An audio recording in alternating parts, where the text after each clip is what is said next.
ఆత్మహత్య అనేది ధర్మ ప్రకారమే కాదు, చట్ట ప్రకారం కూడా నేరమే. ఆత్మహత్య అనేది కేవలం మనిషి మాత్రమే చేస్తారని అందరికీ తెలుసు. కానీ ఆత్మహత్య అనే ఆలోచనలు కొన్ని జంతువులు కూడా చేస్తాయట. అవేంటో ఈ షార్ట్‌లో ఒకసారి తెలుసుకుందాం. అంతకన్నా ముందు ఈ ఛానల్‌ని ఒకసారి సబ్స్క్రైబ్ చేసుకోండి. ఆత్మహత్య చేసుకోవాలని ఎవరైనా అంటే అంత కష్టం ఏమొచ్చిందనేది వారికి ఎదురయ్యే ప్రశ్న.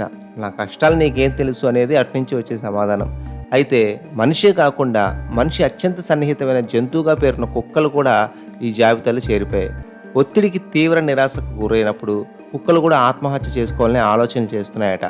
ఈ సమయంలో వాటిని అవే గాయపరుచుకోవడం, గోడలెక్కి దూకడం, పూర్తిగా నైరాస్యంలో ఉన్నట్టుగా ఒకే చోట పడుకొని దీర్ఘంగా ఆలోచిస్తుండడం వంటివి చేస్తూ ఉంటాయి.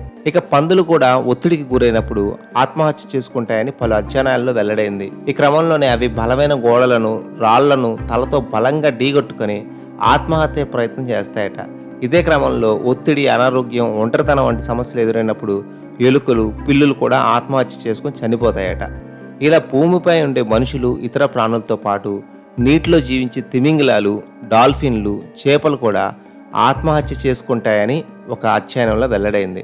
ఇందులో భాగంగా తీవ్ర ఒత్తిడి కారణంగా ఉద్దేశపూర్వకంగా ఒడ్డుకు కొట్టుకురావడం, లేకపోతే బలవంతంగా ఊపిరి బిగబట్టుకొని ఉండిపోవడం వంటి చర్యలతో ఈ సముద్రపు జీవులు ఆత్మహత్యలు చేసుకుంటాయని తెలుస్తుంది. ఈ షార్ట్ మీకు నచ్చినట్టయితే లైక్ చేయండి, కామెంట్ చేయండి, షేర్ చేయండి అండ్ సబ్స్క్రైబ్ చేసుకోవడం మర్చిపోకండి.